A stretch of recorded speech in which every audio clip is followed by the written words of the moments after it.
Good afternoon. This is All India Radio. I'm Anuja Kumar, and with me is Abhishek Mukhopadhyay with the Midday News.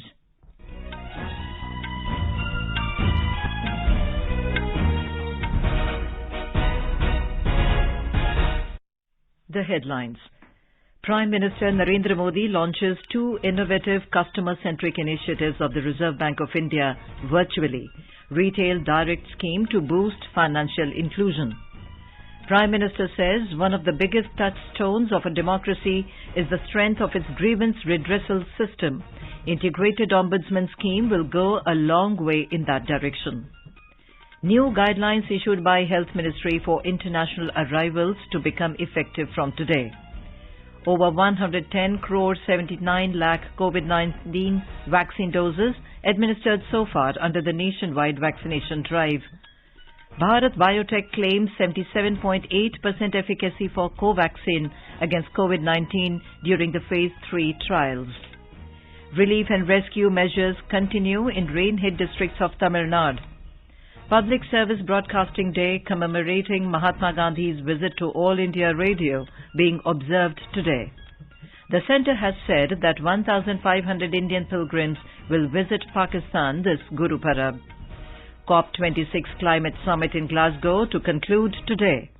And in T20 Cricket World Cup, Australia to take on New Zealand in the summit clash on Sunday.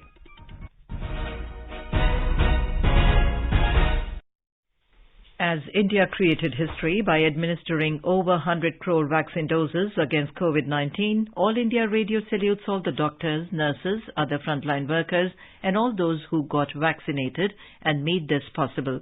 Even though the country has achieved this feat, we caution our listeners that the battle against COVID is not yet over. We appeal to our listeners to get fully vaccinated at the earliest and also help others get vaccinated. During the festival season, please follow these three simple steps. Wear a face mask, maintain 2 gaz ki duri for social distancing, focus on hand and face hygiene. For any COVID-related information and guidance, contact National Helpline numbers 011 2397 8046 and 1075. And now the news in detail. Prime Minister Narendra Modi has said that two innovative customer-centric initiatives of the Reserve Bank of India, Retail Direct Scheme and the Reserve Bank Integrated Ombudsman Scheme, launched today virtually, will expand the scope for investment in the country, and it will be easier and secured to access capital markets for the investors. आज जिन दो योजनाओं को launch किया गया है, उनसे देश में निवेश के दायरे का विस्तार होगा और कैपिटल मार्केट्स को एक्सेस करना निवेशकों के लिए अधिक आसान, अधिक सुरक्षित बनेगा। रिटेल डायरेक्ट स्कीम में देश के छोटे निवेशकों को गवर्नमेंट सिक्योरिटीज में इन्वेस्टमेंट का सरल और सुरक्षित माध्यम मिल गया है। इसी प्रकार इंटीग्रेटेड अम्बड्समैन लोकपाल स्कीम के बैंकिंग सेक्टर में वन नेशन वन अम्बड्समैन ये सिस्टम ने आज साकार रूप लिया है। इससे बैंक कस्टमर्स की हर शिकायत, हर समस्या का समाधान समय पर बिना परेशानी को हो सकेगा। He said with this, each and every complaint of bank customers will be resolved in time and without any kind of trouble. मेरा स्पष्ट मत है कि लोकतंत्र की सबसे बड़ी ताकत आप ग्रीवेंस रिड्रेसल सिस्टम में कितने मजबूत हैं, कितने संवेदनशील हैं, कितने प्रोएक्टिव हैं, वही तो लोकतंत्र की सबसे बड़ी कसौटी है। साथियों, अर्थव्यवस्था में सभी की भागीदारी को प्रमोट करने की जो भावना है, उसको रिटेल डायरेक्ट स्कीम नई ऊंचाई देने वाली। देश के विकास में गवर्नमेंट सिक्योरिटीज मार्केट की अहम भूमिका से आमतौर पर लोग परिचित हैं। विशेष रूप से आज जब देश अपने फिजिकल और डिजिटल इंफ्रास्ट्रक्चर को आधुनिक बनाने में जुटा है, अभूतपूर्व इन्वेस्टमेंट कर रहा है, तब छोटे से छोटे निवेशक का प्रयास और सहयोग, भागीदारी बहुत काम आने वाले हैं। The Prime Minister said people are familiar with the major role government securities market play in the country's development. He added that the country is striving towards making advancement in physical and digital infrastructure. In addition to this, he said, small investors' efforts and cooperation will be very useful in making an unprecedented investment. Mr. Modi said until now people from middle class, small businessmen, senior citizens and those who had small savings had to take the indirect route of mutual fund and insurance to invest in government security market.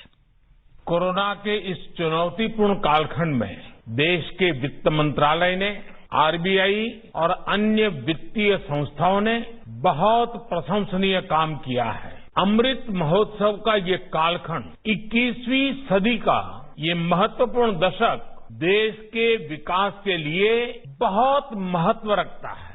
ऐसे में RBI की भी भूमिका बहुत बड़ी है, बहुत महत्वपूर्ण है। मुझे पूरा विश्वास है कि टीम आरबीआई देश की अपेक्षाओं पर खरा उतरेगी। He said there is a provision of guaranteed settlement in government securities and small investors will be assured with these schemes. आज फाइनेंशियल इंक्लूजन ही नहीं, बैंकिंग और फाइनेंशियल सेक्टर में ईज ऑफ एक्सेस भारत की पहचान बन रही है। आज अलग अलग पेंशन योजनाओं के तहत समाज का हर व्यक्ति 60 वर्ष की आयु के बाद मिलने वाली पेंशन की सुविधा से जुड़ सकता है। पीएम जीवन ज्योति बीमा योजना और पीएम सुरक्षा बीमा योजना के तहत लगभग 38 करोड़ कंट्रीमैन 2-2 लाख रुपए की बीमा सुरक्षा से जुड़े हुए हैं। देश के करीब करीब हर गांव में 5 किलोमीटर के दायरे में बैंक ब्रांच या बैंकिंग कॉरेस्पॉन्डेंस की सुविधा पहुंच रही है। He called it a combined strength and efforts of citizen and government to make Atmanirbhar Bharat.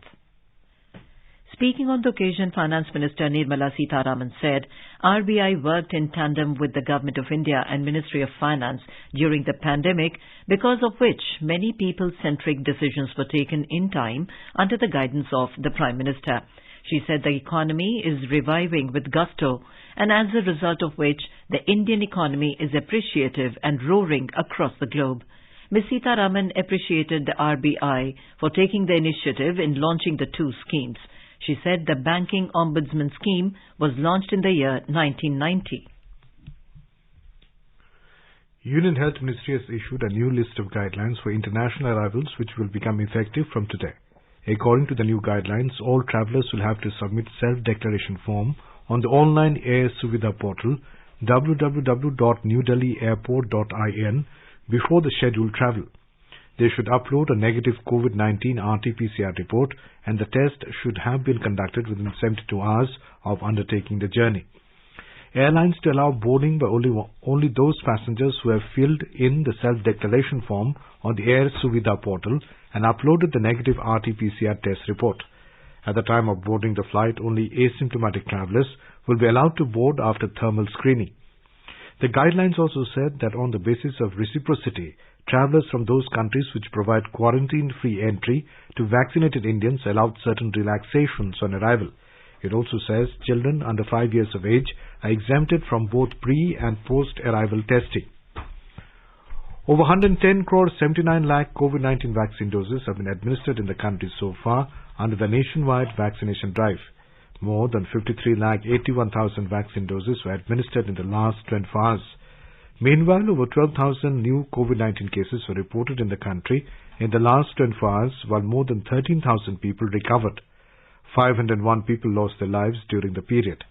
COVID recovery rate in the country now stands at 98.26%, which is the highest since March last year. Hyderabad-based Bharat Biotech Company Limited has claimed that its co-vaccine has shown 77.8% efficacy against COVID-19 to the Phase 3 data. The company in a release has quoted the Lancet peer review stating that Phase 3 data shows 77.8% efficacy against the patients symptomatic with the infectious disease. WHO has recently granted Covaxin the emergency use authorization, and the shot has already been cleared for use in as many as 17 nations across the world. The Phase 3 trials for Covaxin were conducted on 25,798 subjects aged between 18 to 98 years across 25 sites in the country. National Security Advisor Ajit Doval has said that the role of the civil and armed police forces in safeguarding India's sovereignty and internal security was significant. He was speaking at the passing out parade of Indian Police Service probationers at the Sardar Vallabhbhai Patel National Police Academy in Hyderabad this morning. Addressing the probationary officers, Mr. Doval lauded that the National Police Academy has been imparting training based on modern and advanced methods and technology to the IPS probationers. Technology is another frontier in which I think many of you will have to excel. And I am very sure that some of our very specialized police organizations which are having the state-of-the-art technologies for the service of the nation, you will be able to serve and update and upgrade the technological capabilities of the police force. These are all vital elements in nation building. You are leaving this academy not only as police leaders, but also as the soldiers of the new coming vibrant India. Academy Director Atul Karwal said that the participation of women has increased in this batch, with 20% of the trainees being women. The Taliban regime in Kabul has said that it wants good diplomatic ties with India. It said the first regional meeting on Afghanistan convened by India was in its better interest. Spokesman Zabihullah Mujahid also reiterated its stated policy that its land will not be used against any country. The meeting, held in New Delhi and chaired by National Security Advisor Ajit Doval, was attended by Iran, Russia, Kazakhstan, Kyrgyzstan, Tajikistan, Turkmenistan and Uzbekistan. MEA spokesman Arindam Bagchi yesterday reiterated India's commitment to provide humanitarian assistance to Afghanistan. In Tamil Nadu, there was a respite from rains today. Relief and rescue measures are continuing in the rain-hit districts. Surplus water has been released from dams and reservoirs. Death toll due to the rain-related incidents has increased to 18. Coastal districts in the state have received a total rainfall of 66 centimeters. The special team of 6 ministers have begun the assessment of the damages in the Delta districts. Chief Minister M.K. Stalin today inaugurated 200 free medical camps in Chennai Corporation and is visiting rain-hit Changalpet district to assess the situation. You are listening to the Midday News on All India Radio. A reminder of the headlines before we move on. Prime Minister Narendra Modi launches 2 innovative customer-centric initiatives of the Reserve Bank of India virtually. Retail Direct Scheme to boost financial inclusion. Prime Minister says one of the biggest touchstones of our democracy is the strength of its grievance redressal system. Integrated Ombudsman scheme will go a long way in that direction. New guidelines issued by Health Ministry for international arrivals to become effective from today. Over 110 crore 79 lakh COVID-19 vaccine doses administered so far under the nationwide vaccination drive. Bharat Biotech claims 77.8% efficacy for Covaxin against COVID-19 to the Phase 3 trials. Relief and rescue measures continue in the rain-hit districts of Tamil Nadu. Public Service Broadcasting Day commemorating Mahatma Gandhi's visit to All India Radio been observed today. The centre has said that 1,500 Indian pilgrims will visit Pakistan this Guru Parab. COP26 Climate Summit in Glasgow to conclude today. And in T20 Cricket World Cup, Australia to take on New Zealand in the summit clash on Sunday. For quick news updates around the clock, follow us on our Twitter handle @AIR News Alerts. चलो मिलकर एक शुरुआत करें, चलो एक फैसला आज करें, मास्क नहीं तो टोकेंगे, कोरोना को रोकेंगे, चलो एक इरादा करते हैं, चलो कुछ वादा करते हैं, मास्क नहीं तो टोकेंगे, कोरोना को रोकेंगे. Welcome back to the Midday News on All India Radio. The ongoing COP26 Climate Summit in Glasgow will conclude today. The parties work to achieve the completion of Paris Agreement implementation guidelines, the mobilization of climate finance, actions to strengthen climate adaptation, technology development. On the final day, the COP26 will arrive at an agreement which may focus on adaptation, helping countries deal with the effects of climate change and finance. As far as India is concerned, it will achieve net zero carbon emissions by 2070 and reduce 1 billion tons of carbon emissions from the total projected emissions by 2030. Delivering the national statement at the World Leaders Summit of COP26 in Glasgow, Prime Minister Narendra Modi said India will bring its non-fossil energy capacity to 500 gigawatt by 2030 and it will fulfill 50% of its energy requirement through renewable energy by 2030. Mr. Modi said the country constitutes 17% of the global population and its contribution to the emission has remained only 5%. Talking about climate finance, the Prime Minister said, climate finance को लेकर आज तक किए गए वायदे खोखले ही साबित हुए हैं। जब हम सभी क्लाइमेट एक्शन पर अपने एम्बिशन बढ़ा रहे हैं, तब क्लाइमेट फाइनेंस पर विश्व के एम्बिशन वही नहीं रह सकते जो पेरिस एग्रीमेंट के समय थे। आज जब भारत ने एक नए कमिटमेंट और एक नई ऊर्जा के साथ आगे बढ़ने का संकल्प लिया है, तो ऐसे समय में क्लाइमेट फाइनेंस और लो कॉस्ट क्लाइमेट टेक्नोलॉजी का ट्रांसफर और महत्वपूर्ण हो जाता है। भारत की अपेक्षा है कि विकसित देश जल्द से जल्द $1 ट्रिलियन का क्लाइमेट फाइनेंस उपलब्ध कराए। Director General of International Institute for Sustainable Development, Dr. Srikant Panigrahi, spoke about climate financing. The most important question of the hour is the climate finance, and if the finance comes, both the adaptation and mitigation related issues can be taken. Technology transfer will flow, and it is a very substantial requirement because in 2009 in Copenhagen, the developed world pledged $100 billion per year. Prime Minister Modi in his speech also mentioned that we require a $1 trillion climate finance support. We are doing the best. The United States has joined the International Solar Alliance, ISA, as a member country. Prime Minister Narendra Modi welcomed the United States' entry into the International Solar Alliance. With the ongoing UN Climate Summit or the Conference of Parties COP26 in Glasgow, All India Radio brings to you a ready reckoner every day. Under the COP26 Explainer series, we bring for you daily the terms and concepts in use during the conference. Today we shall discuss about women empowerment through and for climate action. Climate change impacts people differently depending on their economic circumstances, location, disabilities, age and gender. Deputy Mission Director of the United States Agency for International Development, USAID, Karen Klimowski, said USAID, in partnership with the Government of India, is working to improve opportunities for women and strengthen their climate resilience. The United States is tackling the climate crisis head-on, and addressing gender equality and women's empowerment is foundational to our approach at the United States Agency for International Development, known as USAID. Climate-related extreme weather conditions are increasing every year. Research shows women and children are 14 times more likely than men to face adverse effects of climate disasters. USAID, in partnership with the Government of India, is working to improve opportunities for women and strengthen their climate resilience. Today is Public Service Broadcasting Day. The day is celebrated every year to commemorate the first and last visit of Mahatma Gandhi to the studio of All India Radio Delhi in 1947. A report.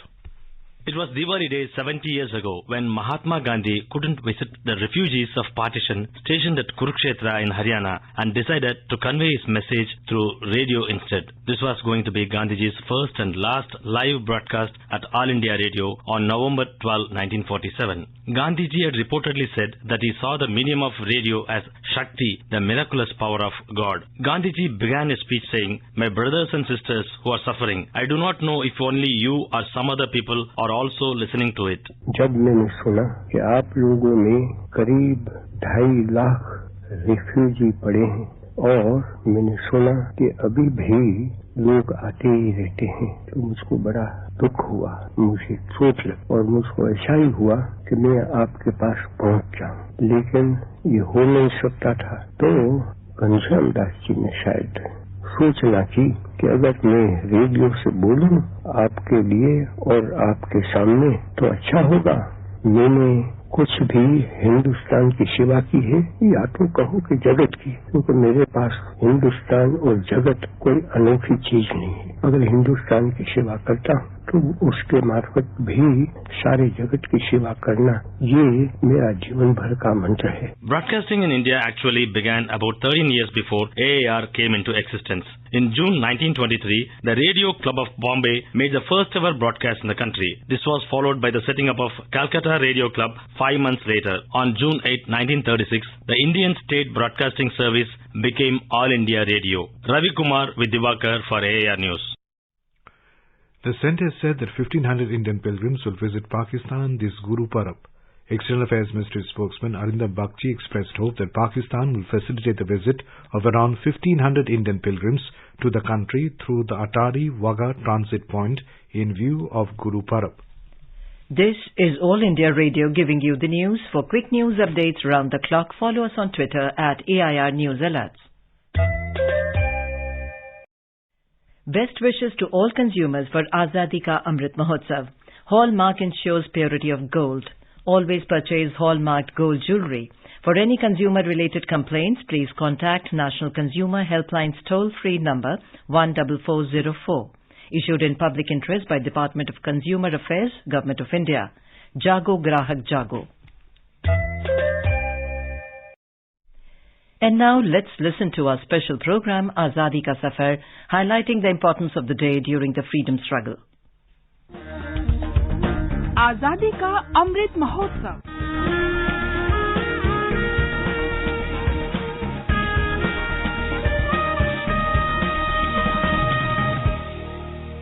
Azadi Ka Safar with AIR News. Birth of a Nation. India's glorious freedom struggle is one of the greatest struggles the modern world has ever witnessed. AIR News brings you a glimpse of this struggle every day.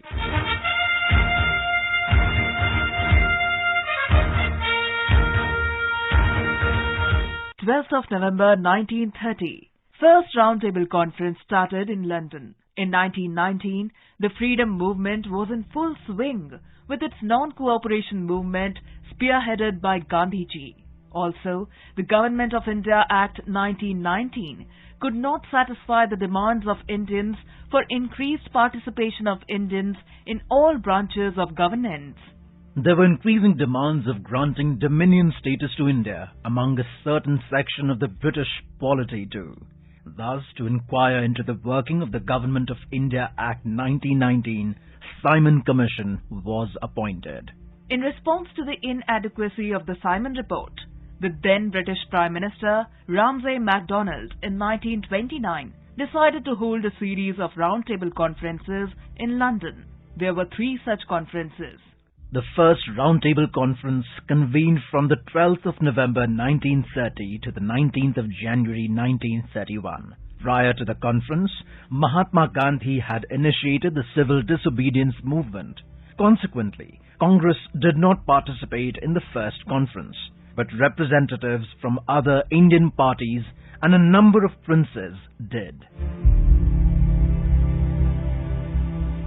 The outcomes of the first roundtable conference were minimal. The British government realized that the Indian National Congress needed to be part of deciding the future of constitutional government in India. The British Indian government released the political leaders of Congress to make a favourable environment for the talks between Gandhi and Lord Irwin. After the end of the first roundtable conference, Tej Bahadur Sapru, C.Y. Chintamani and Srinivas Shastri appealed and tried to persuade Mahatma Gandhi to talk with Viceroy Lord Irwin. Following the talks in March 1931, the Gandhi-Irwin Pact was signed, and Gandhiji agreed to suspend the civil disobedience movement and also consented to participate in the second roundtable conference.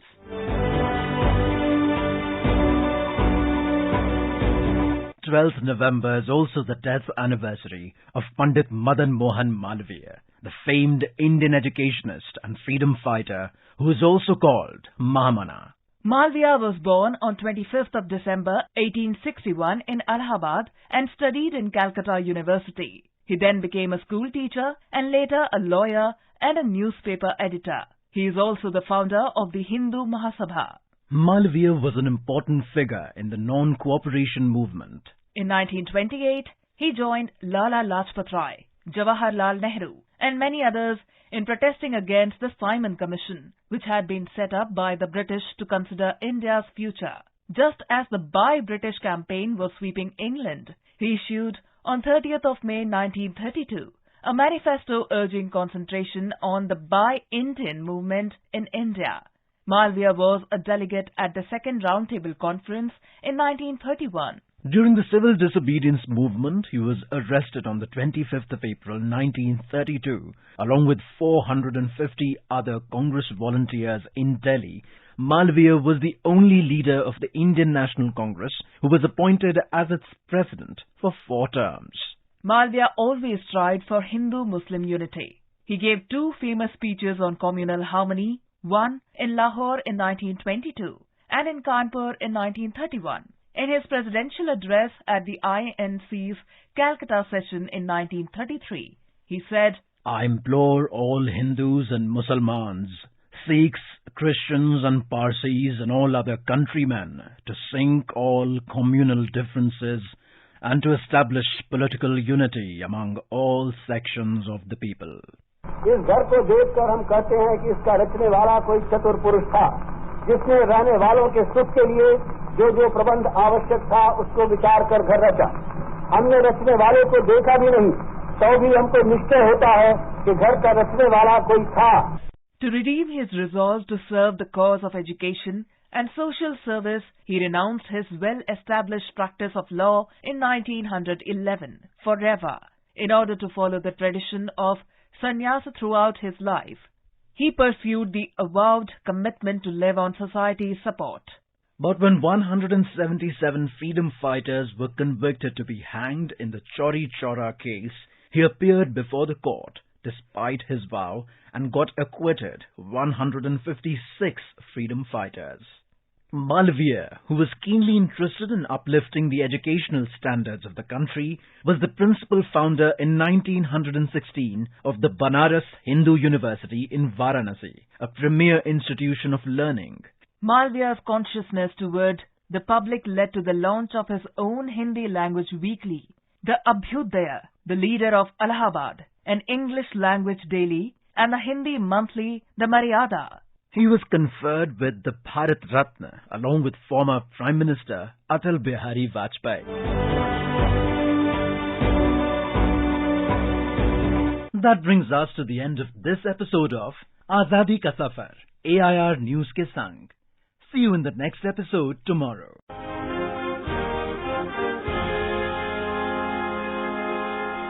In T20 Cricket World Cup, Australia entered the final, defeating Pakistan by 5 wickets in Dubai last night.